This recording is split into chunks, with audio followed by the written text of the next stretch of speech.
Here, but game one of our second game we were watching tonight, King Richard, AimBotCalvin going against Dr. Disrespect and Krafty. And one thing, I got to tell you, it's always going to be entertaining watching Dr. Disrespect and his reactions because he has some of the best reactions as well as some of the best graphics. I think the last time we saw him, he was in a tower shaking his hand talking about Fortnite. So it's the most ridiculous thing in the world, but come on, the mullet, the glasses, the mustache. And look how big his webcam is. That's my favorite part, too. His face takes up half the screen.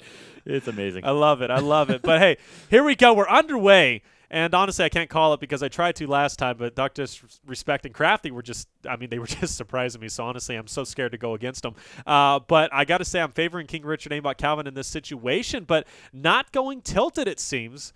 Looks like we will, in fact, be going over towards, what is that, retail, which one of my favorite spots to go to. And on the right, where do we have? Just outside of Salty Springs once again in those little dilapidated houses. What are you thinking so far about the drop fallout? Yeah, a little bit more passive for both of us. The retail row drop is not as passive, but a little bit passive for Disrespect and Krafty. I like the drop. You rotate Salty. No one's there. You can clean up those Salty kills relatively quick. It's going to be a high kill game, I think that's for sure.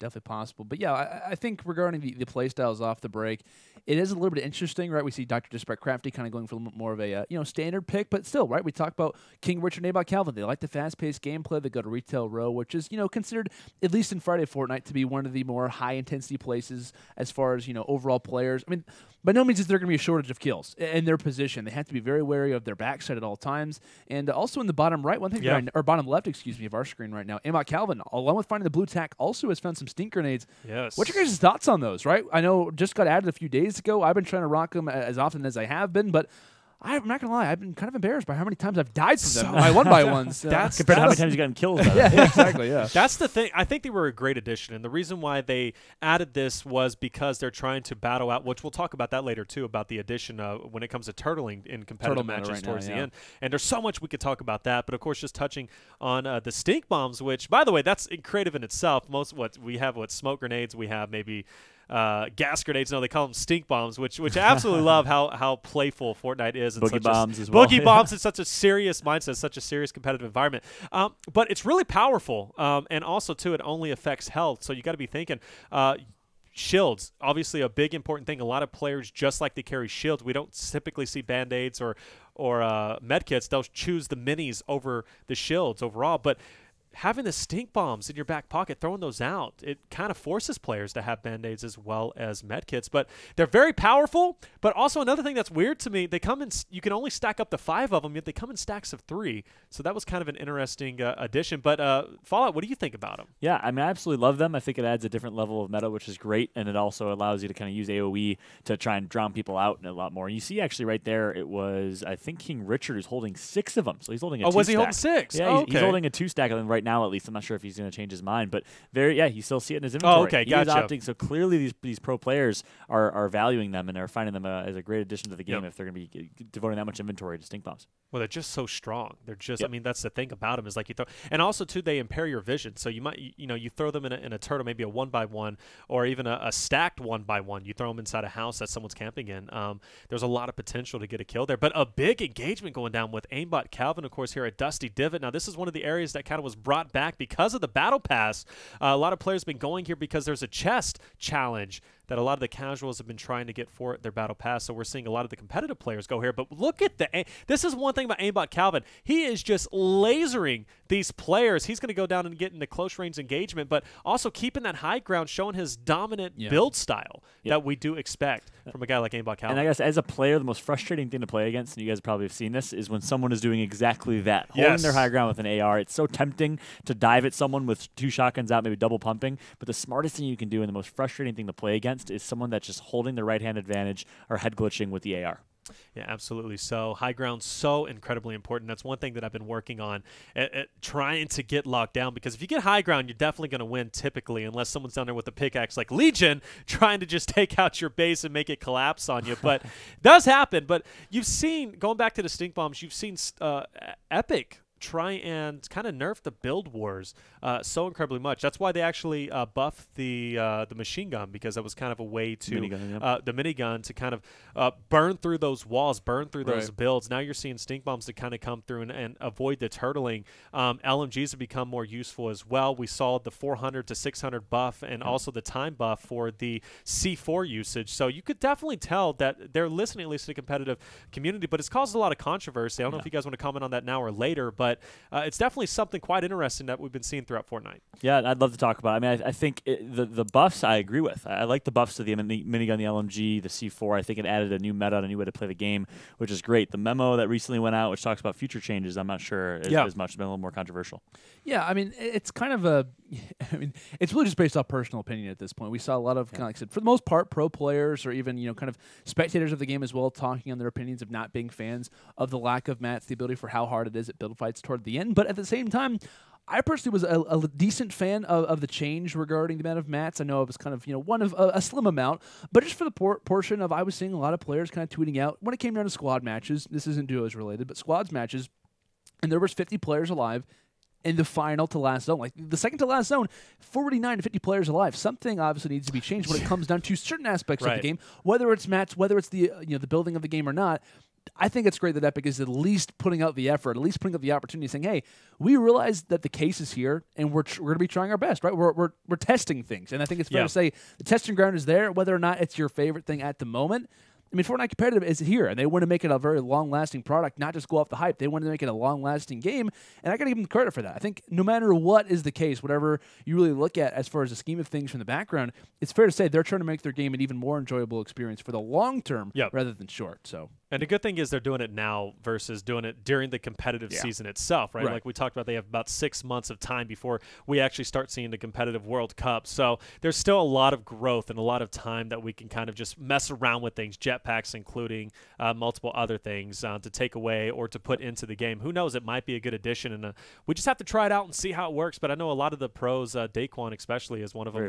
He just doesn't like it. He doesn't like the aspect because building is such a huge aspect of Fortnite. And building's that's the thing people have to realize, though. Building's not going anywhere. Epic has no intentions of changing the building mechanic. I mean, yes, they hinted at some changes that are coming, but at the end of the day, I think we have to have faith. They made a game that we all know and love. They've been amazing, near perfect so far.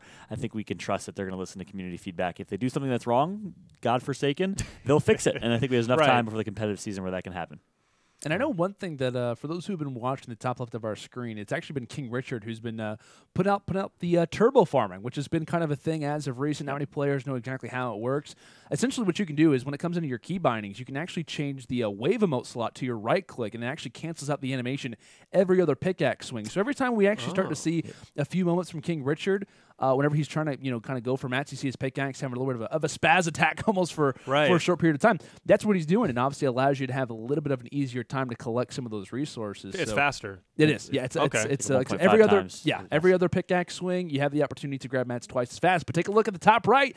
Dr. D is out for the count. We'll see whether or not Krafty can try to hold on to what has been a decent start for this team, as a very close game at the moment. Players starting to soar in, but it looks like the knockdown comes through for Krafty just in the nick of time. And Dr. Disrespect hanging on by a thread. Yeah, it's actually quite funny because we saw King Richard kind of jump pad over to where Dr. Disrespect was. He's kind of saving his life a little bit, but also putting his life at risk too. But luckily, they do pick up the kills, and he will pick up some much-needed mats. I believe his partner down there, AimBotCalvin, does have some band-aids in his back pocket. Dr. Disrespect will be picked up, but a very aggressive play, and it does pay off to finally put some kills in the back pocket of King Richard and AimBotCalvin. They're currently sitting at 7 kills total, whereas on the right, they're looking pretty good with 6 kills. So in only 1 kill game, 1 frag game between the two. Looking at still considerable engagements left, 15 still remaining, but looking like we're going to have a close game 2 between these two players. Yep, agreed. Dr. Disrespect, the greatest gamer of all time, self-proclaimed, of course. But Krafty has really performed this game. Right there, you saw him clutch up. AimBotCalvin and King Richard, I believe, were both going for those 2 kills. Krafty was able to sneak both of them with some well-placed gold FAMAS kills, and he's able to hold on with 6 kills to his name right now. Beautiful gameplay right now from Krafty. Yeah, definitely should be a closer game. And even if Dr. Disrespect was to go down in that situation, while it was fantastic, right, as we see the nice little emote come out.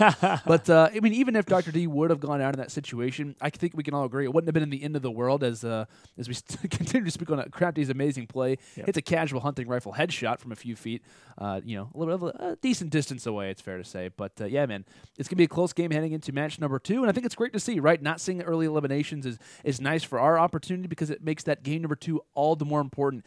Well, it's fun to see early exits because it's always a possibility, which makes Fortnite make you pretty much always on your heels. It's also nice to kind of see these long-lasting games to kind of promote what is that map number 2. So it should be fun. Yeah, as these Friday Fortnites have been developing, at the beginning we saw a lot of early deaths, at least from like week 2, week 3, week 4. Now that we're on our 7th week, notice that both teams typically stay up throughout the entire game, and it ends up being much closer as these teams because a lot of these teams play against each other week after week.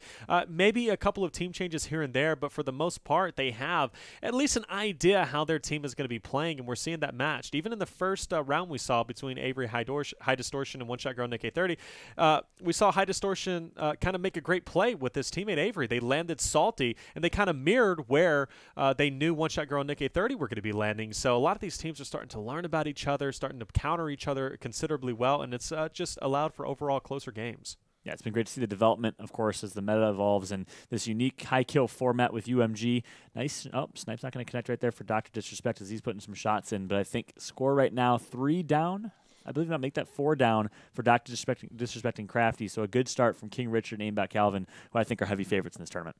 For sure, and we've been giving a lot of credit to Krafty. I think we also have to give credit to the other side as well. Calvin, I think right before we switched over to Dr. D's screen, 9 frags, right? 9 eliminations heading into this game right now. I mean, this is the thing, man. I'm not sure regarding his future in compared to Fortnite, but he at least needs to make the consideration without question. The man is absolutely insane. As now up to 11 kills, I believe King Richard just happened to find one a few moments ago, but. Team's looking pretty solid. I believe their most recent placements, as King Richard and AimBotCalvin have played alongside each other, top 6, top 3. Then last week was their lowest overall, top 12. Actually lost in the winners bracket to Avery and OP, and later got knocked out by the TSM boys in Myth and Hamlin. So solid duo when it comes down to that. You could argue top 12 placement necessarily doesn't really live up to that overall expectation, but this team. Extremely consistent, it's fair to say. That's that minigun going to work. I've become a big fan of the minigun myself. I think it's a viable option. I mean, it shreds through walls. The accuracy increase as well. Allows you to hit your players from a good distance. But one thing I wanted to point out, let's talk about roles a little bit and why I think King Richard and AimBotCalvin are having such a good performance, at least in this tournament so far. Look at King Richard's loadout, right? He's got the minigun. He can bust down those walls. He's got the sniper in his back pocket as well. He does have the shotguns, of course. That's pretty typical standard play. He's got the pump along with the heavy in his back pocket. But then you look at the bottom loadout. You have a SCAR, you have a pump, you have the TAC, and you have some C4. One thing that you've noticed is AimBotCalvin, he's going to be the main guy pushing forward, and that's why he's sitting at 9 kills versus King Richard's 3. King Richard's going to be hanging back, trying to bust down those walls for AimBotCalvin for that big push up. He's also going to be hanging back, supporting AimBotCalvin, laying down the suppressive fire so AimBotCalvin can get up there and pick up the kills. Of course, Dr. Disrespect and Krafty, hey, Dr. Disrespect does what Dr. Disrespect's going to do, all right? He rocks whatever he wants to rock, and I'm actually happy to see that he's got at least a little bit more color than the last time we saw him. I know he was rocking a lot of the gray weapons. He was still getting kills though in the last tournament. Wait, just because he was rocking the gray weapons? Just because he had 2 weapons, and I think he had like a gray burst or something. Like a gray burst and a gray tag. It was just the most random thing. Yeah, and he was just going off with them like. Casually versing the TSM pro team, and he was going off. Props to him for sure. But I also like his skin choice, trying to make it look like himself in real life. Right? Yeah, is that a continued mullet in the backpack? It's fantastic. It's hilarious. I love the team skins that we have from time to time. We see like skin baits for a moment. We see King Richard and AimBotCalvin both rocking the capes, right? I'm actually a huge fan of that as of recently with the back blings. But along with that, right, we got 2 FIFA players on the right side, the soccer editions, right, with the World Cup being obviously a thing between Dr. Disrespect and Krafty. Love to see the team jerseys. Gets some extra synergy, which probably isn't the case, but I like to think that it is. All right, here's the C4 action coming into play. AimBotCalvin, show him what he can do, not only with the SCAR, but the C4, breaking it down, gets 1 knock and the push. Wow. Will the C4 connect again? Doesn't look like it got any damage, but no worries. He's going to keep pushing forward. Messes up the build just a little bit, but he's going to make a quick recovery. And look at those snapshots that he's getting. I mean, he just loves to just aim in, getting the victory royale, plus the final 2 kills, finishing at 11 frags. And look at King Richard. He heated up as well. He got 6 frags. We saw what he was sitting at 0 for a long time, ended up getting up to 3, and now 6. A solid finish on their part, finishing up as a team. We'll get the final score up there, but they're going to have a nice-sized lead going into round 2. And I want to know what AimBotCalvin's like rotate button is when it comes down to walls and overall things, because he like immediately just knew exactly like the amount of clicks it took to kind of put the downward ramps along with the excess stuff.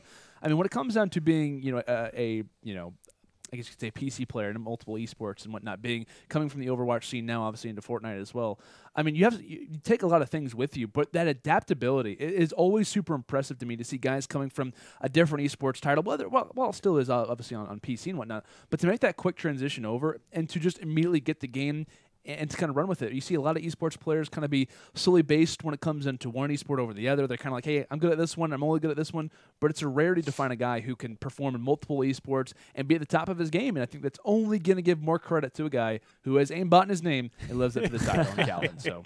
And that's really what Fortnite is. It's a melting pot of every esport title that's existed. Every esport. A lot of H1 pros that are there now doing their thing, and Tfue and a lot of those guys, Halo, Gears, Overwatch, you name it. It's really FIFA, Elder Scrolls. You're right. There's FIFA, Elder Scrolls coming in. Unbelievable. Friend of King Richard, actually. Like I said, Elder Scrolls Online player. Was he an Elder Scrolls Online player? He was. Unbelievable. He was. We bring it up every stream, it never gets old. Chat's okay, we get it, but we had to bring it up. Like I said, it's a melting pot when it comes to esports. Everyone is playing Fortnite right now, and it's awesome to see the a lot of the things that they take with them. We talk about Gears of War, obviously, has been a major factor in Friday Fortnite. Call of Duty players as well, which I'm pretty excited to see. Just from my homeland, homeland. But it's awesome to see console players, PC players alike having a lot of success. So. Yeah, even your favorite snacks, marshmallows, are playing Fortnite as well. So it's pretty sweet. It's pretty sweet how it continues on. I've seen you've been writing down a lot of stuff. I know, obviously, we're not going to show it. It's just some notes. Yeah, man, trying to get ready for the television. I like that addition. Being able to show that map. But going into round 2, I want to hear your perspective. You come from at least a competitive side, obviously, whether it be a commentator. Did you ever compete professionally? I did. I played Gears of War professionally for about 5-6 years before I started commentating and stuff. Okay. So obviously you have the competitive mindset down. Now you've seen at least some matches go down. Let's talk about this match specifically. What are you thinking so far between the two teams? You've seen different play styles overall. Is there anything that stands out to you? Yeah, in my opinion, it comes down to 2 things in a lot of different esports, but Fortnite particularly. 1, it's the initial strat. 2, it's your rotation and your teamwork and chemistry as a result. I think both right there you saw King Richard and AimBotCalvin. I think they had the better initial strategy, dropping retail row, higher initial kills, and then their rotations. It was only, I believe, 7-6, really close game for a while there. But the way they were able to out-rotate, communicate, and work together as a team, I think is what really set them apart. The difference is small talk and a lot of these communication mechanisms, and I think King Richard and AimBotCalvin are doing a phenomenal job of that so far. 17-7. Please don't. You know why he's saying please don't, Fallout. Your Tilted look towers, on the Tilted baby. Towers. Tilted King Richard towers. and AimBotCalvin look like that's where they're going to be going. They have it marked on the map. Of course, we've seen that in the past. We won't know until the official drop. And yes, boys, we are going Tilted. But even Dr. Disrespect and Krafty are threatening. They're matching them. Look like we could have a very explosive first round. Oh, boy. There's no way to go to Shifty at this point, boys. We're all going 4 strong over towards Tilted. And, of course, Tetris looks like to be the spot. Dr. Disrespect is going to be going. Krafty might be hitting up another area himself. And, man, this is going to be exciting. Whenever you see a 4-person squad go to Tilted, it's very volatile. Let's see what's going to happen. Yeah, and I love the call from King Richard and Calvin. They're up by 10, but still dropping Tilted. King Richard almost gets taken out right there. Can I just point out, the shot is an inch away. He's done for. He's dead, and there's probably a very slim chance that his teammate, AimBotCalvin, is there. I don't know, man. I have never been a strategy. Unless they hang together, if they're in the same building, taking away kills, obviously having them all 4 be here, it's a little bit easier. I can rest a little bit more easy the fact that King Richard and AimBotCalvin go here. But you're up. You're leading the game. Yep. Why would you go tilt the towers? Because he's an animal, Landon. All I'm saying is that we've seen them have this exact play happen, and it's my muscles are bigger than your muscles. That's exactly it. It's just a matter of flexing. We'll see what happens. Obviously, all the credit to them for willing to make this play happen. But I've seen even like Ninja after our tournament was over, talk about the strategy from King Richard and AimBotCalvin. They're great players. Don't get me wrong by any means. But when you have a lead, work on your lead. It's all about continuing on with that, being consistent. And I feel like a tilted drop here is not at all what's needed. I think you could have gone shifty. I think you could have gone maybe even toward an outside area, maybe even soccer field, the old one, the OG soccer field, to be specific. But an area toward the outside of tilted and kind of make your way in slowly, or maybe even go toward retail row. Worked for you very well last time. I don't know, man. I've just never been a big fan of it. Yeah, it depends where the bus is going to. I know the bus came from, I believe, north side, far from retail row, so they want to get some kills. They're confident in their skills. They're riding on cloud 9 after dropping a 17-kill game just a moment ago, and it was very, very risky indeed. You saw King Richard almost get taken out early there, but it seems to be working out for them pretty well right now as they're pushing bottom restaurant and picking up some kills pretty easily. Yeah, King Richard doing a great job with that C4. Picks up some nice loot, and he looks like he's going to be pretty set up. He's not to grab that stuff, too. You see him actually put down the C4. He's like, I got rockets. I want to give this to my opponent. Yeah. And so as Dr. Disrespect and Krafty make their way toward him, he's like, yeah, I'm not going to give them a very valuable asset for the loadout. I'm going to take it myself. And rest assured that they're not going to have that in their arsenal. Yeah, so Rocket's a little bit slower since the update, which we saw, obviously. So, but still, obviously, you're going to use it because it's very powerful. But also to mention, you can only stack 12 rounds other than the rounds that are inside your actual grenade launcher. Can hold what? How many rounds? I believe 8 rounds. 8 rounds, and plus you can have 12 stacked on top of that.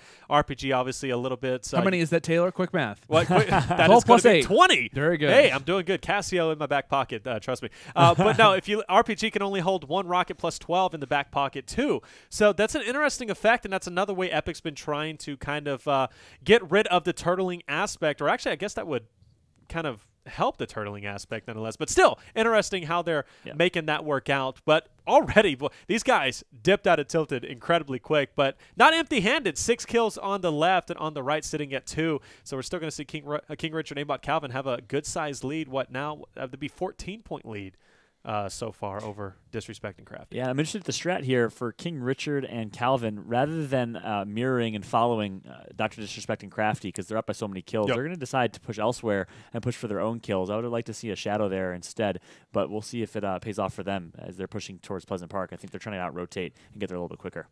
Yeah, I definitely agree with that. I was kind of curious exactly what the strategy would be when it comes down to, what do you kind of shadow the enemy? Do you not? I said they make it out of Tilted alive. All the props to them, right, for being able to strategize along those lines. But yeah, I think in this situation, kind of definitely agree with you, fella. I think the play call here, hang on the enemy's heels, make every kill difficult. You got the lead for a reason. You escaped out of Tilted along with the other 2. With that being the case, right, why not make their life even harder? But looks like Calvin has the opportunity, tosses out a few clingers, and totally destroys that player's chance of having any possibility to survive as he's going to go and escape with that loot. You got King Richard flying in just for some excess support. Not needed in this case, but he was ready to go with those explodes. He had the rocket ready to fire, but not needed in that situation. Yeah, those plungers are so deadly, too. We're seeing a lot more usage whenever it comes to plungers, grenades in general. And on top of it, especially since explodes have been nerfed just a little bit anyways, we're seeing a lot more plunger action and C4 action to kind of bring down those walls. And so incredibly useful. And if you guys aren't using them, you definitely have to try. But Dr. Disrespect mowing the players down, finds 1 knock. And, of course, that's just a knock. There's going to be more teammates pushing his way. But we do have a little bit of a split if you're looking at it.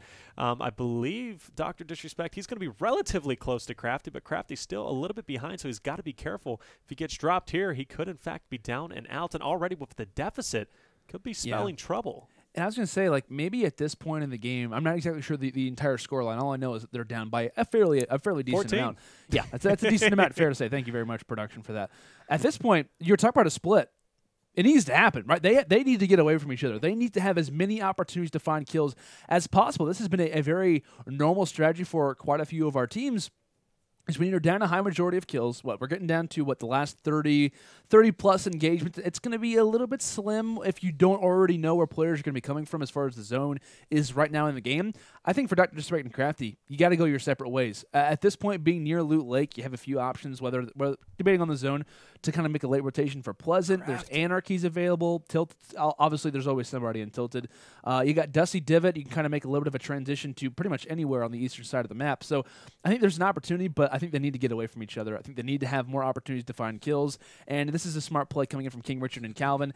If they want, hang on the outskirts of Tilted. Like I said, there's always going to be somebody here. They have their kind of position set up for the future of this game. It's now all debating on what Dr. Disrespect and Krafty want to do.